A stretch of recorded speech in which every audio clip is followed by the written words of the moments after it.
Syedaralun, Persib Bandung sukses mengatasi perlawanan tim tuan rumah Arema FC dengan skor 1-2.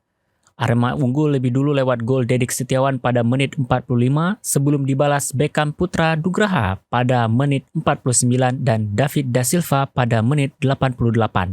Persib Bandung berhasil meraih kemenangan 2-1 atas Arema FC pada laga pekan ke-9 Liga 1 2022-2023.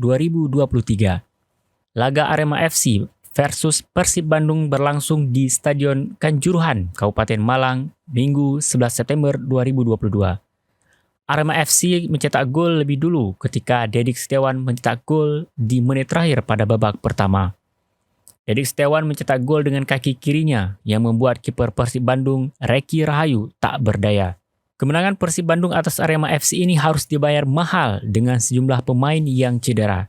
Kerasnya tempo laga permainan mengharuskan wasit mengeluarkan total 8 kartu kuning untuk kedua tim. Dengan kemenangan ini, Persib Bandung sukses meraih 3 poin dari tim tuan rumah yang membawanya ke posisi 8 klasemen sementara.